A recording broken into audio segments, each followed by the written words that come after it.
My name is Olivia Bennett, and I never thought I'd be thrown out of my own grandmother's funeral. But there I stood, in my black dress, watching my so-called family slam the door in my face. The worst part, I was the only one who truly knew Grandma Rose. Growing up, I was always different from the rest of the Bennetts. While my cousins Sophia and Marcus chased prestigious degrees and corporate positions, I preferred spending time in Grandma Rose's antique shop, learning about vintage treasures and forgotten stories. "You have an eye for value, Olivia," Grandma would say, teaching me how to identify genuine artifacts from replicas. Not everything that glitters is gold, and not everything valuable shines. My parents never understood our bond. "You're wasting your time with old junk," my mother would scoff. Look at Sophia, already a junior executive at 25, and Marcus with his MBA from Harvard. But Grandma Rose saw something in me that nobody else did. While my family measured success in degrees and bank accounts, she taught me about legacy, integrity, and the true meaning of wealth.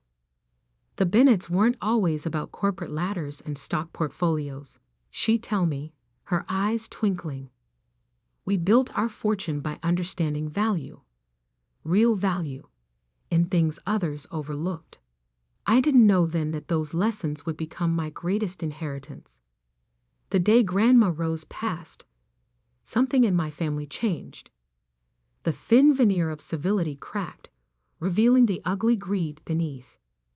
They couldn't even wait until after the funeral to start fighting over her estate. The antique shop must be worth millions, Sophie declared during the wake, her voice carrying across the funeral home.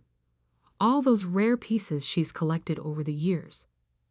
Marcus nodded, already calculating. The real estate alone in downtown Boston, prime location. We could sell it to developers. I stood in the corner, my heart breaking. They saw dollar signs where I saw memories.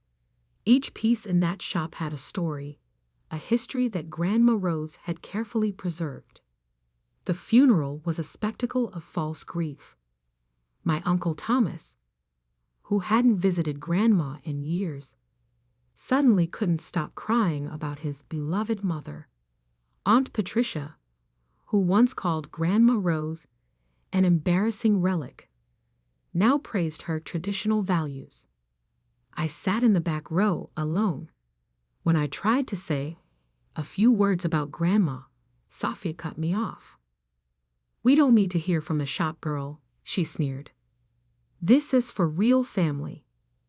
Real family. As if spending every weekend for the past 15 years helping Grandma in the shop, listening to her stories, learning her craft, meant nothing. After the service, I headed to Grandma's house. Our Sunday tradition was to have tea in her library. But when I reached for the door, my mother blocked my path. "Where do you think you're going?" she demanded. "This isn't your home anymore." "I just want to," I started, but Uncle Thomas interrupted. "Get-out," he roared. "You don't deserve to be here. You're not even a real Bennett, just some charity case Rose felt sorry for." The words stung, but not as much as watching my family nod in agreement. Even my father remained silent, avoiding my eyes. Grandma Rose was the only real family I had anyway, I said quietly, turning away from their hateful stares. Sophia's laughter followed me down the steps. "Enjoy going back to your little shop job. Some of us have real careers to manage." They had no idea that Grandma's shop cleared 7 figures monthly in online rare antique sales.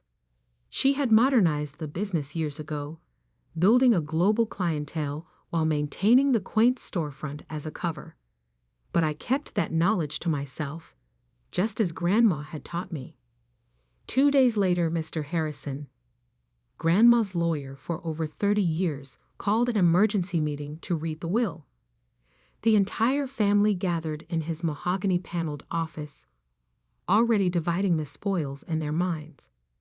I almost didn't go, but something in Mr. Harrison's voice when he called, a hint of satisfaction, made me curious. I arrived last, taking a seat near the door. Sophia and Marcus sat front and center, while my parents and aunts and uncles filled the expensive leather chairs. The tension in the room was thick enough to cut with a knife.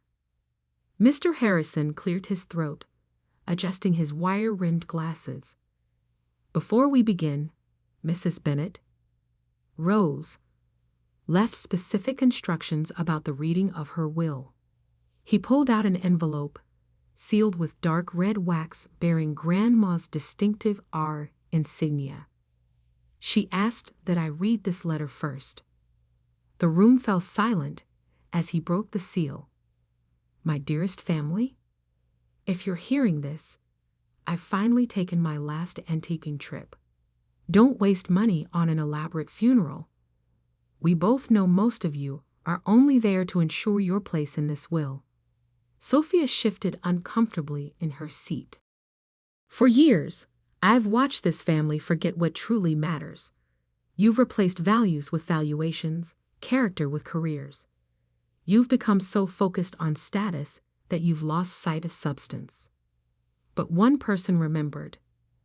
One person understood what I was trying to preserve wasn't just a collection of antiques, but a legacy of understanding true worth.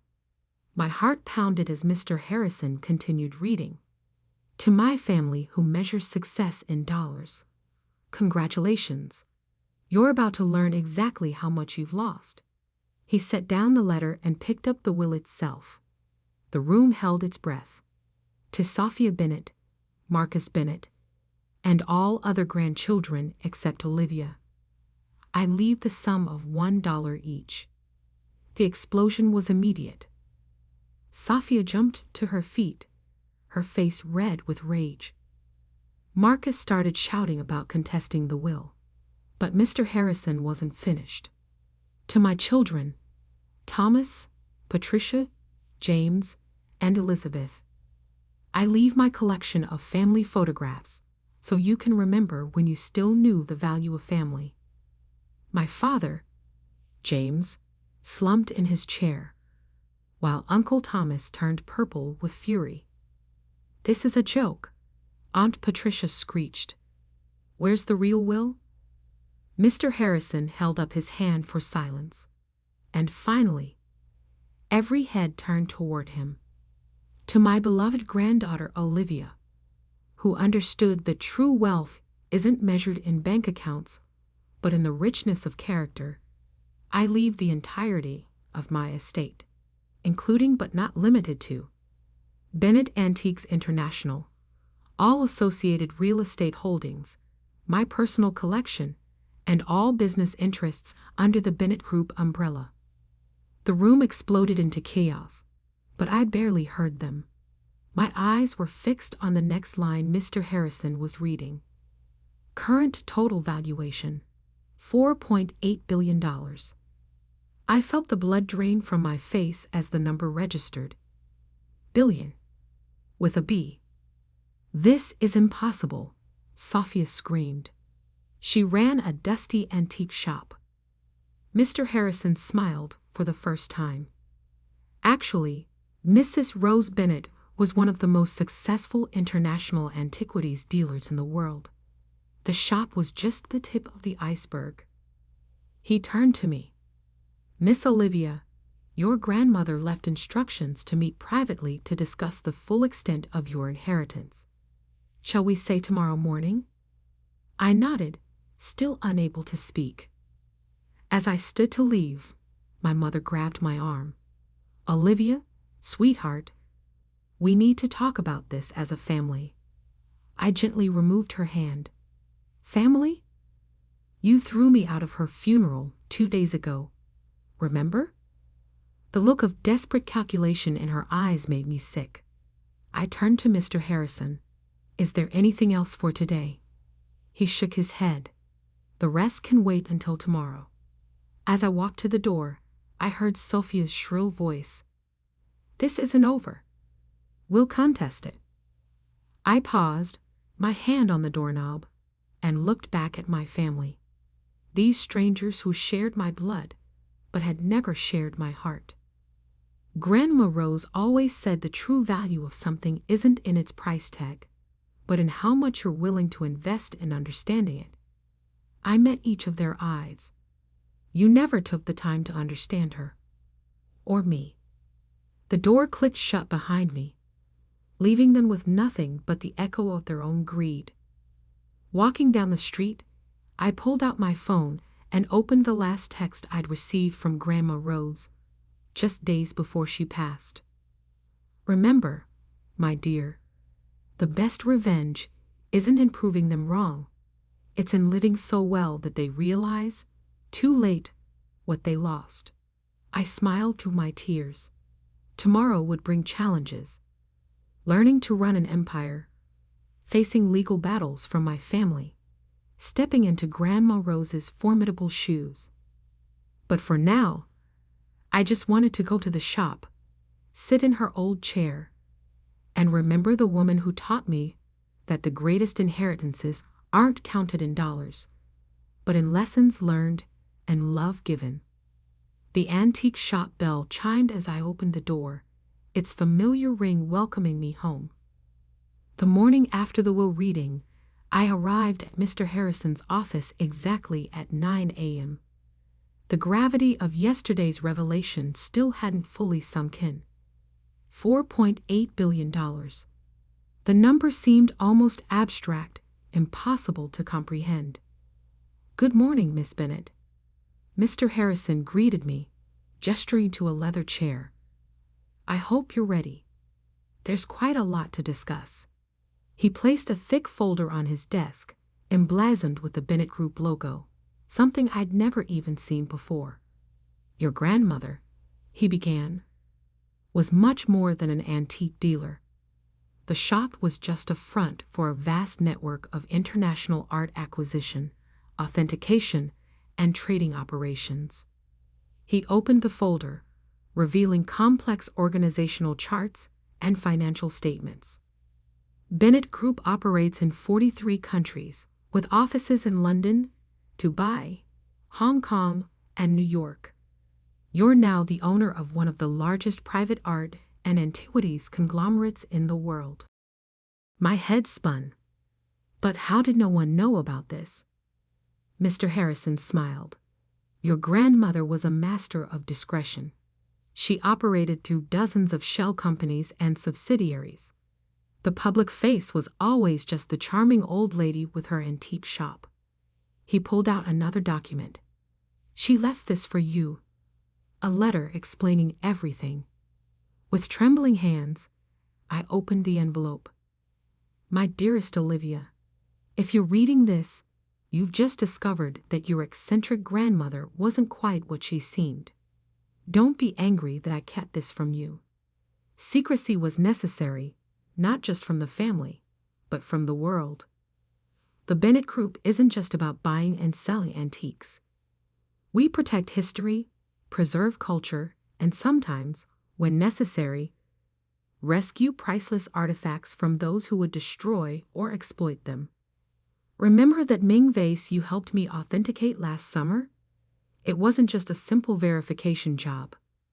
We were preventing an international smuggling ring from flooding the market with counterfeits. I've watched you grow, learn, and develop the perfect combination of skills needed for this work. Your eye for detail, your instinct for authenticity, and most importantly, your understanding that value isn't just about money. You're ready for this, even if you don't feel like you are. Love, Grandma Rose. P.S. Check the hidden compartment in my desk at the shop. The red ledger will explain everything else." I looked up at Mr. Harrison. "Did you know? All this time?" He nodded. "I've been your grandmother's lawyer for 30 years. I helped her build this empire in secret. And now, I'm here to help you." Just then, his office phone buzzed. "Sir, the Bennett family is here. All of them. They're demanding to speak with you." Mr. Harrison raised an eyebrow at me. "Your call, Miss Bennett. You're the boss now." I took a deep breath. "Let them wait. We have work to do." The next few hours were a crash course in my new reality. The Bennett Group wasn't just wealthy, it was powerful. We owned auction houses, authentication laboratories, restoration facilities, and even a state-of-the-art security company specializing in museum protection. "Your grandmother left detailed instructions for the transition," Mr. Harrison explained.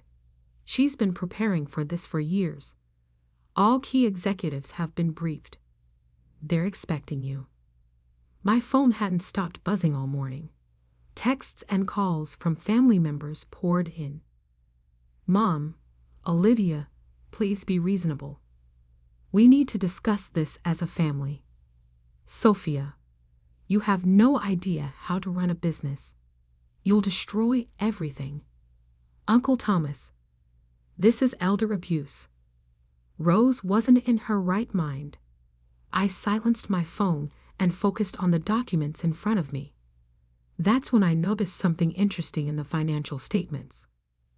"Mr. Harrison, these numbers. Sophia's company, Bennett Tech Solutions. We own 60% of it." He smiled. "Your grandmother was quite strategic. She's been quietly acquiring controlling interests in all your cousin's businesses over the past decade. They just never knew who the real investor was." I sat back, stunned.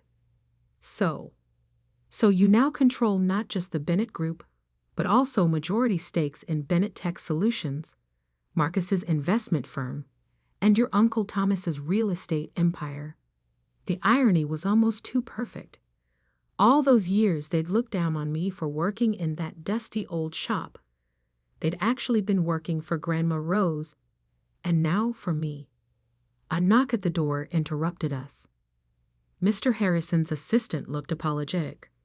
"I'm sorry, but they're getting quite insistent. Mr. Thomas Bennett is threatening to call the police." I stood up. It's time to face them. Walking into the waiting room felt like entering a lion's den. My entire family sat there, faces twisted with rage and desperation. Finally, Uncle Thomas boomed. "This farce has gone on long enough." Sophia jumped up. "We've already called our lawyers. We're contesting the will on grounds of mental incompetency." I held up my hand for silence. The gesture, so reminiscent of Grandma Rose, actually made them pause. "Before you waste money on lawyers, there are some things you should know." I turned to Sophia. "Bennett Tech Solutions received $100 million in investment capital last year through Phoenix Ventures. Did you never wonder who was behind that fund?" Sophia's face went pale. "And Marcus, that mysterious angel investor who saved your firm during the market crash. That was Grandma Rose." Marcus sank into his chair. "Uncle Thomas, remember when you almost lost everything in 2020? Who do you think bought up your debt and negotiated with the banks?" The color drained from his face as realization dawned. Grandma Rose didn't just leave me an antique shop. She left me controlling interest in everything, including your companies. The silence was deafening. My mother stepped forward, her voice honey-sweet. "Darling, this is exactly why we need to handle this as a family. You need our help to manage all this." I met her eyes. "Like you helped me at the funeral? Or when you threw me out of Grandma's house?" "We were emotional," she pleaded.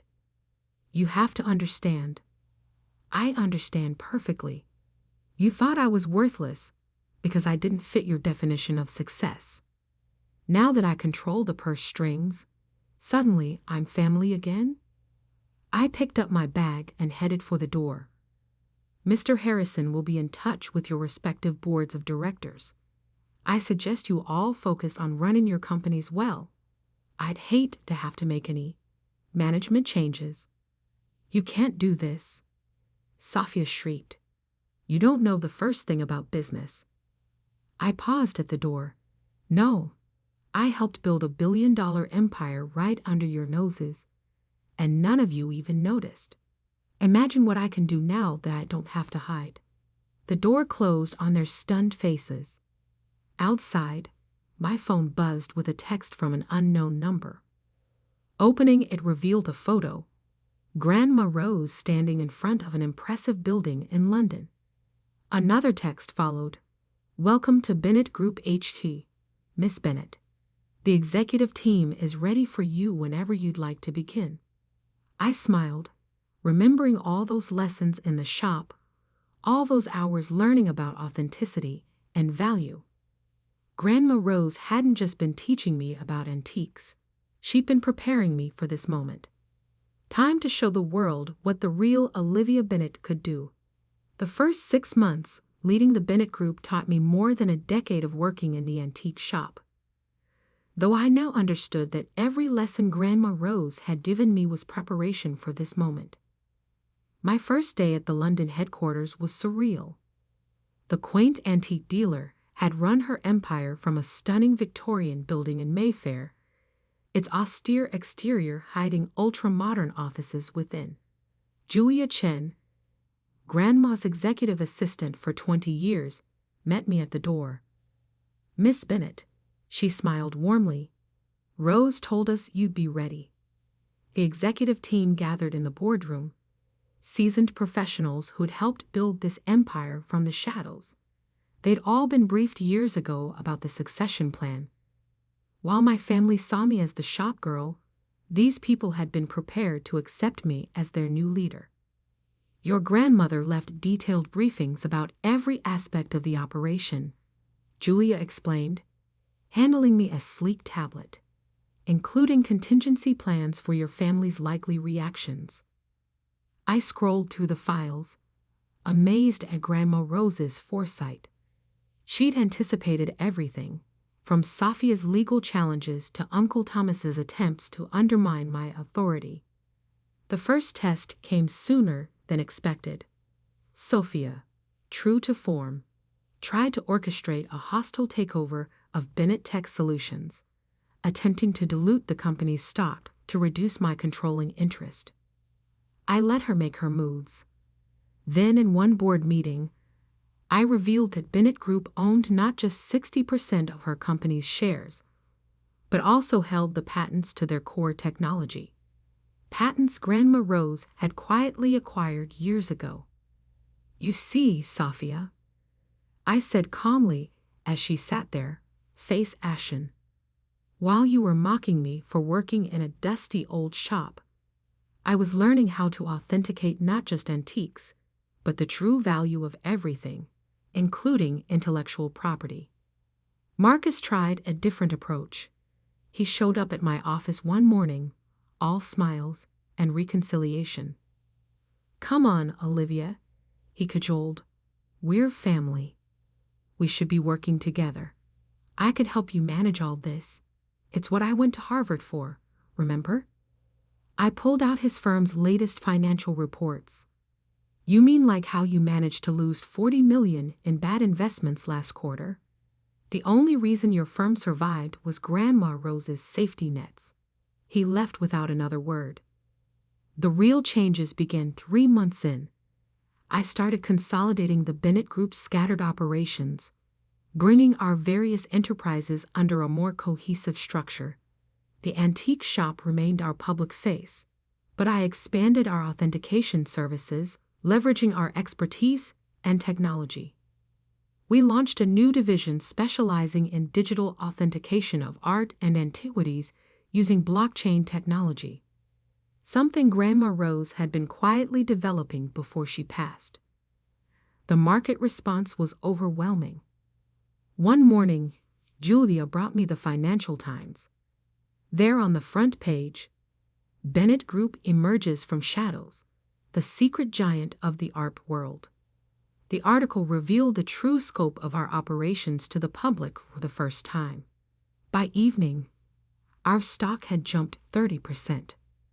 My phone exploded with messages from family members who'd previously sworn never to speak to me again. "Mother, darling, we're so proud of you. When can we discuss my role in the company?" "Uncle Thomas, blood is thicker than water, Olivia. Let's talk about synergies between our businesses." I archived their messages without replying. Instead, I focused on building something new. The Bennett Authentication Institute opened its doors 6 months after I took over, a state-of-the-art facility combining traditional expertise with cutting-edge technology. We offered training programs for aspiring authenticators, scholarships for art history students, and resources for museums and collectors. The real satisfaction came from the small victories, like when Sophia's company lost a major contract because their patents were suddenly under review by Bennett Group's legal team, or when Marcus's firm had to publicly disclose that their major investor, us, was pulling out, triggering a stock price plunge. I didn't do it out of spite. Every move was strategically sound, designed to strengthen the Bennett Group's position. That it happened to humble my arrogant family was just a satisfying bonus. 1 year to the day after Grandma Rose's funeral, I stood in the antique shop, now restored to its former glory. While we'd expanded globally, I kept this place exactly as it had been, the heart of our empire, hiding in plain sight. The bell chimed as the door opened. My mother walked in, looking older and tired. "The prodigal mother returns," I said, not looking up from the ledger I was reviewing. "Olivia, please." Her voice cracked. "We were wrong. I was wrong. I know an apology isn't enough, but—" "You're right." I cut her off. "It isn't." Finally, I looked at her. "Do you know what Grandma Rose told me the day before she died?" She said, "Olivia, success isn't about proving them wrong. It's about proving yourself right." I closed the ledger. "I'm not angry anymore, Mom. I'm just done. You all showed me exactly who you were at the funeral. Money didn't change you. It revealed you." "We can change," she pleaded. "Give us a chance." I smiled, feeling a weight lift from my shoulders. "You don't need my money to change. If you really want to prove you've learned something, go build something of your own." That's what I did. After she left, I went up to Grandma's old office, my office now. The hidden compartment in her desk still held secrets she'd wanted me to find. Letters, photographs, journals documenting the real history of the Bennett Group. One photo caught my eye. Grandma Rose as a young woman, standing in front of the shop on opening day. She looked so much like me, that same determined glint in her eye. My phone buzzed. Julia with updates about our latest acquisition. Bennett Group was now worth close to $7 billion. The shop's bell chimed again downstairs, probably another customer looking for hidden treasures. I smiled, remembering how it all started. The family that threw me out had bought the antique shop was nothing. They never understood that real value isn't always visible on the surface. Sometimes the greatest treasures are the ones others overlook. Grandma Rose had built an empire by understanding that. Now it was my turn to carry that legacy forward, on my own terms. The shop's bell chimed again. Time to get back to work. After all, there were still so many treasures waiting to be discovered, so many stories waiting to be told. And this time, I was writing my own story. The next week, I received an invitation to speak at Harvard Business School. The topic? Hidden Empires, the art of building success in plain sight. I thought about declining, but then I remembered Grandma Rose's words. Sometimes the best revenge is showing them exactly what they missed. I accepted the invitation. Sophia and Marcus would be in the audience. Harvard alums, of course. They'd have to sit there and listen as their failure of a cousin explained how she'd been running circles around them for years. But more importantly, I'd tell the story of a woman who built an empire not through ruthless competition or fancy degrees, but through understanding true value in art, in business, and in people. The antique shop's bell chimed one last time that evening. I looked up to see Julia standing there with a familiar twinkle in her eye. "Miss Bennett, the London office just called. They found something interesting in the archives. Something your grandmother left for when you're ready." I smiled. Even now, Grandma Rose was still teaching me. "Well then," I said, reaching for my coat, "let's go see what other treasures she left for us to discover."